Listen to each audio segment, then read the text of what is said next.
Assalamualaikum warahmatullahi wabarakatuh. Perkenalkan, nama saya Devilona Karim dari kelas 3B Akuntansi dengan NPM 022724 Jadi di sini saya akan menjelaskan materi tentang transformasi peran Bank Indonesia setelah kehadiran Otoritas Jasa Keuangan. Kita masuk pada yang pertama, yaitu pendahuluan. Dalam perjalanan ekonomi Indonesia, Bank Indonesia atau BI memiliki peranan yang sangat strategis. Sebagai bank sentral, BI bertanggung jawab menjaga kestabilan nilai rupiah, baik dari sisi daya beli masyarakat maupun dari sisi nilai tukar terhadap mata uang asing. Namun, sejak berdirinya Otoritas Jasa Keuangan atau OJK pada tahun 2011, struktur pengawasan keuangan di Indonesia mengalami perubahan besar. Sebelumnya, Bank Indonesia berperan sebagai pengatur sekaligus pengawas lembaga perbankan. Setelah hadirnya OJK, sebagian fungsi BI dialihkan khususnya dalam pengawasan lembaga keuangan dan perbankan. Langkah ini dilakukan agar sistem keuangan nasional lebih kuat, sehat, dan dapat mengikuti dinamika ekonomi global yang semakin kompleks. Kehadiran OJK merupakan bentuk reformasi lembagaan yang bertujuan untuk menciptakan pengawasan yang lebih terpadu di seluruh sektor keuangan, perbankan, pasar, modal, dan lembaga keuangan non-bank. Dengan demikian, BI harus bertransformasi agar perannya tetap efektif, khususnya dalam menjaga stabilitas moneter dan sistem keuangan nasional. Selanjutnya, sejarah Bank Indonesia. Bank Indonesia didirikan pada 1 Juli tahun 1953, menggantikan fungsi dengan Javake Bank atau DJB yang sebelumnya merupakan bank sentral pada masa kolonial Belanda. Tujuan berdirinya adalah agar Indonesia memiliki bank sentral yang mandiri dan berdaulat dalam menentukan kebijakan ekonomi nasional. Sejak awal berdirinya, Bank Indonesia memiliki 3 tugas utama. Yang pertama, menentukan dan melaksanakan kebijakan moneter yang termasuk pengendalian inflasi dan stabilitas nilai tukar. Kedua, mengatur dan menjaga kelancaran sistem pembayaran baik tunai maupun non-tunai. Ketiga, mengatur dan mengawasi perbankan untuk menjaga sistem keuangan yang sehat. Namun, peran Bank Indonesia terus mengalami perubahan sesuai dengan perkembangan zaman. Pada tahun 1999, melalui Undang-Undang Nomor 23 Tahun 1999, Bank Indonesia resmi menjadi lembaga yang independen, tidak dapat diintervensi oleh pemerintah dalam menetapkan kebijakan moneter. Independensi ini penting untuk menjaga kredibilitas dan efektivitas kebijakan Bank Indonesia. Selanjutnya, kita masuk pada latar belakang pembentukan OJK. Pada tahun 1997 sampai 1998, Indonesia mengalami krisis moneter yang sangat berat. Salah satu penyebab utama krisis adalah lemahnya sistem pengawasan terhadap lembaga keuangan dan perbankan. Krisis tersebut menimbulkan kesadaran bahwa sistem keuangan Indonesia perlu mengawas yang lebih kuat dan terintegrasi. Oleh karena itu, pada tahun 2011 disahkan Undang-Undang Nomor 21 Tahun 2011 tentang Otoritas Jasa Keuangan. OJK dibentuk dengan 2 tujuan besar. Yang pertama yaitu mengatur dan mengawasi sektor jasa keuangan secara komprehensif yang meliputi perbankan, pasar modal, dan lembaga keuangan non-bank.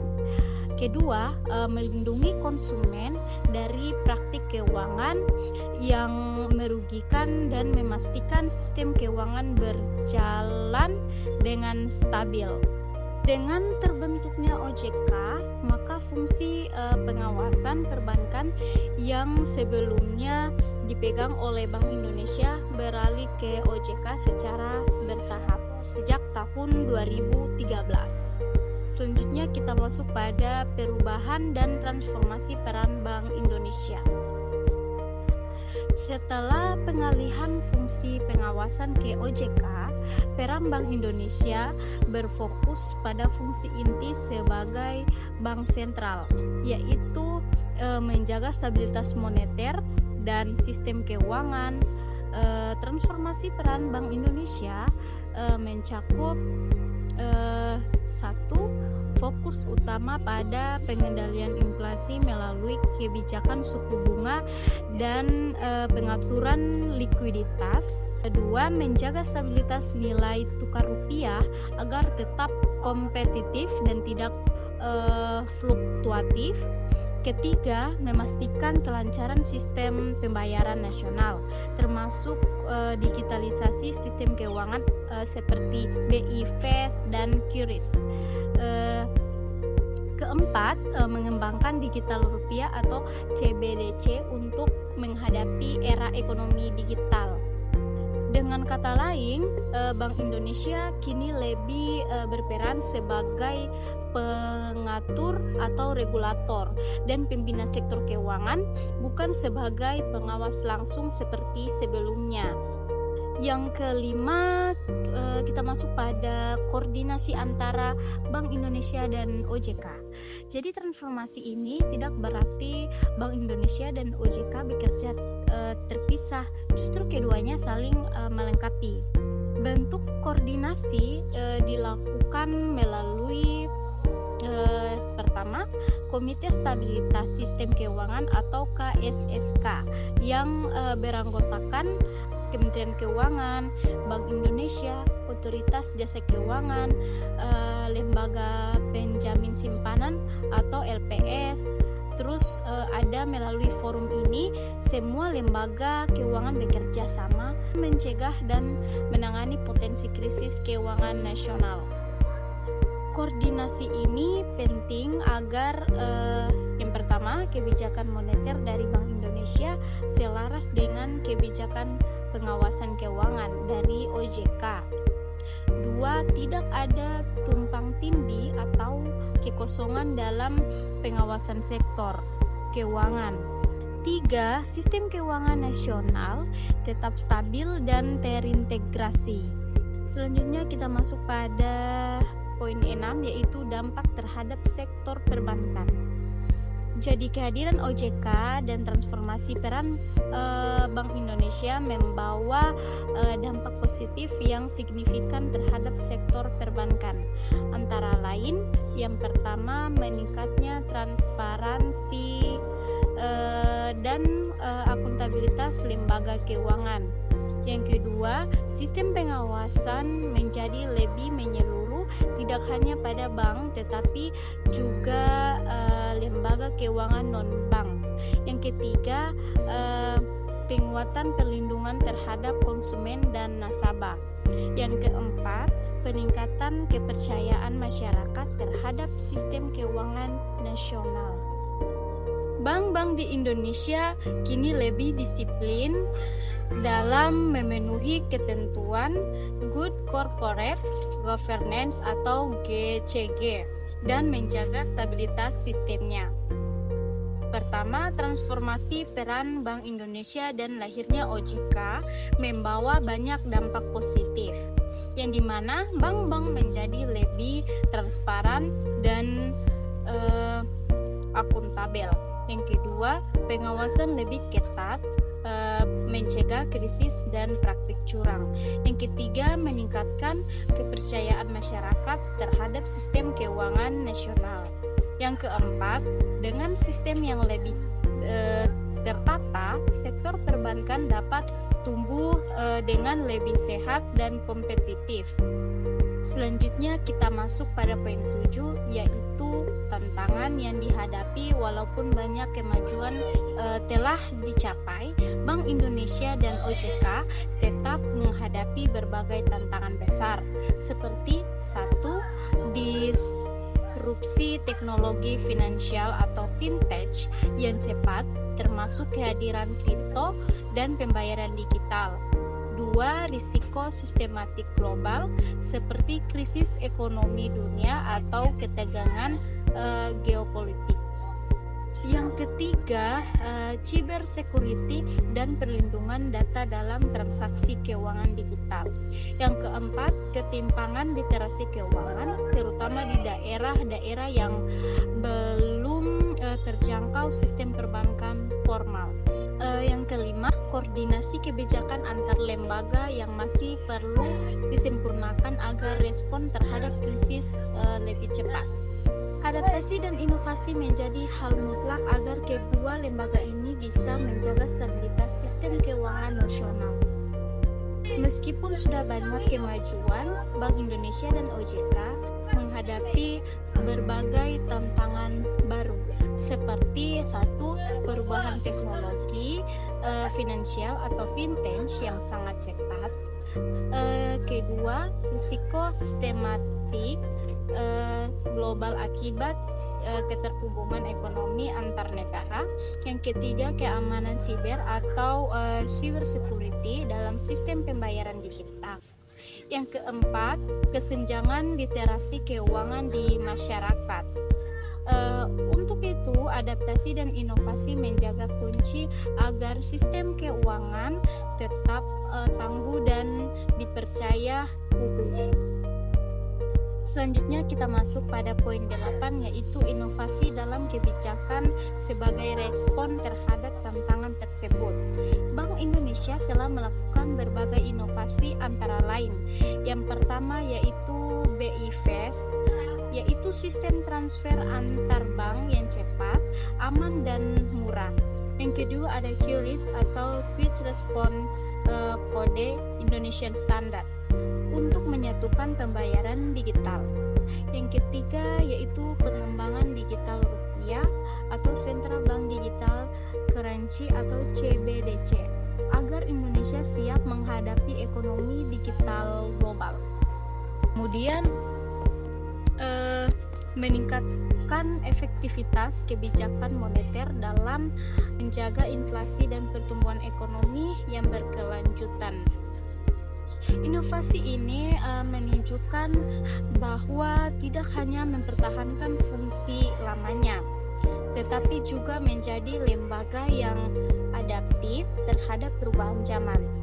Di antaranya, satu, Bank Indonesia merespons tantangan tersebut dengan melakukan berbagai inovasi kebijakan moneter dan digitalisasi sistem pembayaran, seperti peluncuran BI Fast untuk transaksi cepat dan murah, kemudian pengembangan QRIS atau Quick Response Code Indonesia Standard, kemudian persiapan implementasi digital rupiah atau Central Bank Digital Currency atau CBDC.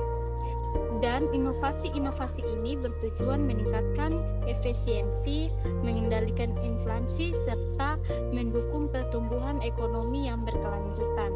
Selanjutnya kita masuk pada poin 9, yaitu peran edukasi dan literasi keuangan. Perannya yang pertama, Bank Indonesia juga aktif meningkatkan literasi dan inklusi keuangan melalui berbagai program edukasi publik. Kedua, tujuannya agar masyarakat memahami produk keuangan dan mampu mengelola keuangan pribadi dan tidak mudah tertipu oleh investasi ilegal. Contohnya, kampanye cinta, bangga dan paham rupiah, serta edukasi Gerakan Nasional Literasi Keuangan atau GNIK yang dijalankan bersama OJK. Selain itu, BI juga berperan dalam meningkatkan edukasi dan literasi keuangan masyarakat. Program-program BI dan OJK bertujuan agar masyarakat lebih memahami produk dan layanan keuangan, kemudian kemudian bijak dalam mengelola keuangan pribadi. Selanjutnya, terhindar dari investasi ilegal dan pinjaman online yang merugikan. Contoh kegiatan yaitu ada Gerakan Nasional Literasi Keuangan atau GNIK, kemudian program Cinta, Bangga dan Paham Rupiah, kemudian edukasi UMKM agar mampu mengakses pembiayaan formal. Semakin tinggi literasi keuangan masyarakat, maka semakin kuat pula fondasi ekonomi nasional. Pada transformasi peran Bank Indonesia setelah kehadiran otoritas jasa keuangan, terdapat analisis dampak jangka panjang. Dalam jangka panjang, transformasi peran Bank Indonesia setelah kehadiran OJK memberikan manfaat besar bagi sistem keuangan nasional, yang dimana satu, pemisahan yang sehat atau clear separation of duty, yaitu tidak ada lagi konflik kepentingan antara kebijakan moneter dan pengawasan keuangan. Kedua, peningkatan efisiensi dan akuntabilitas. Kedua lembaga ini memiliki fungsi yang lebih fokus dan akuntabel terhadap publik. Ketiga, stabilitas dan keberlanjutan sistem keuangan. Sistem pengawasan ini yang kuat mencegah terjadinya krisis perbankan seperti tahun 1998, yang dimana ada adaptasi terhadap ekonomi digital. Bank Indonesia dan OJK mampu bekerja sama menghadapi transformasi digital, termasuk regulasi terhadap Money dan Central Bank Digital Currency atau CBDC. Transformasi peran Bank Indonesia setelah kehadiran OJK membadai era baru pengelolaan sistem keuangan Indonesia. Perubahan ini tidak hanya membagi tugas antara Bank Indonesia dan OJK, tetapi juga menciptakan sistem koordinasi dan stabilitas keuangan yang lebih kokoh, transparan, dan adaptif terhadap perubahan zaman. Bank Indonesia kini berfokus pada stabilitas makro dan inovasi kebijakan moneter.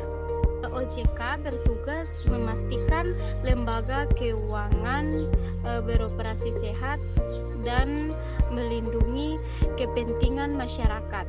Sinergi keduanya menjadi kunci terciptanya sistem keuangan nasional yang stabil, efisien, dan berkelanjutan, serta mampu mendukung pertumbuhan ekonomi yang inklusif di era digital. Kemudian ada poin sinergi kelembagaan dalam Komite Stabilitas Sistem Keuangan atau KSSK. Untuk menghindari krisis dan memperkuat stabilitas sistem keuangan, pemerintah membentuk KSSK yang beranggotakan Bank Indonesia, OJK, Kementerian Keuangan, dan LPS. KSSK ini berfungsi untuk satu, menilai risiko sistemik, kedua, merumuskan kebijakan penanganan krisis, ketiga, melakukan pemantauan dan koordinasi lintas lembaga. Kolaborasi ini memperkuat ketahanan ekonomi nasional, terutama di masa ketidakpastian global. Tantangan setelah transformasi. Meski transformasi ini membawa banyak manfaat, terdapat pula tantangan yang perlu dihadapi, yang dimana satu, koordinasi kebijakan Bank Indonesia dan OJK perlu sinkronisasi agar kebijakan moneter Bank Indonesia tidak bertentangan dengan kebijakan pengawasan OJK, terutama dalam situasi krisis. Kedua, perkembangan teknologi finansial. Inovasi fintech, aset kripto dan digital lending menuntut kerjasama yang adaptif antara Bank Indonesia dan OJK agar risiko sistemik dapat dikendalikan. Ketiga, krisis global dan stabilitas domestik. Tekanan global ini seperti kenaikan suku bunga AS dan geopolitik menuntut Bank Indonesia dan OJK menjaga koordinasi yang erat agar stabilitas makro tetap terjaga. 4. Tantangan literasi dan inklusi keuangan. Jadi masyarakat masih banyak yang belum memahami risiko produk keuangan sehingga literasi keuangan menjadi fokus utama kedua lembaga. Kemudian ada poin yaitu dampak kehadiran OJK terhadap ekosistem keuangan. Kehadiran OJK membawa sejumlah perubahan positif bagi sistem keuangan Indonesia. Di antaranya, 1. Terintegrasinya pengawasan lembaga keuangan. OJK mengawasi seluruh lembaga keuangan, baik dari bank maupun non-bank, secara terpadu. Kedua, peningkatan perlindungan konsumen keuangan melalui fungsi pengaduan, edukasi dan literasi keuangan. OJK meningkatkan kepercayaan publik. Ketiga, transparansi dan tata kelola yang lebih baik. Jadi OJK memperketat penerapan good corporate governance atau CGC serta kewajiban keterbukaan informasi. Yang keempat, meningkatnya kepercayaan investor asing dengan sistem pengawasan yang profesional dan independen. Jadi kepercayaan terhadap stabilitas keuangan Indonesia dapat meningkat. Kemudian ada poin yaitu dampak dan implikasi transformasi bagi Bank Indonesia, yang dimana ada 1. Peningkatan efektivitas kebijakan moneter dengan tidak lagi mengawasi bank secara langsung. Bank Indonesia dapat lebih fokus menjaga inflasi, stabilitas kurs, dan likuiditas ekonomi nasional. Kedua, penguatan sistem pembayaran digital. Bank Indonesia menjadi pionir transformasi digital nasional melalui inovasi sistem pembayaran non-tunai.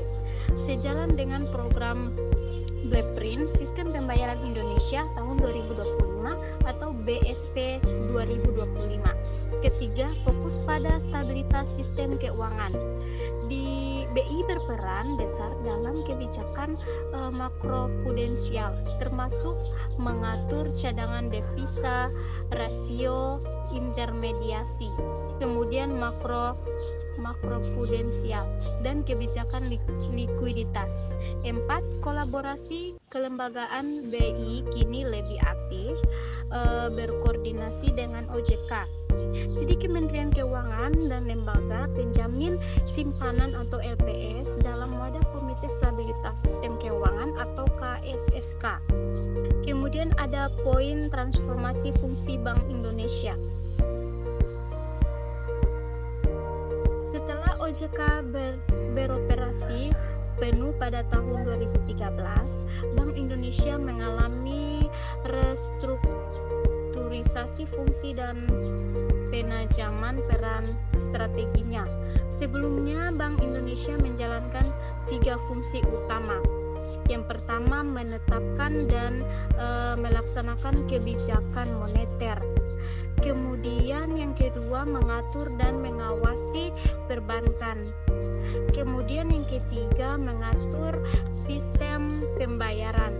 Namun setelah fungsi pengawasan perbankan dialihkan ke OJK, BI kini berfokus pada 3 pilar baru, yaitu ada kebijakan moneter, yaitu menjaga stabilitas nilai rupiah melalui pengendalian inflasi, suku bunga, dan acuan Bank Indonesia.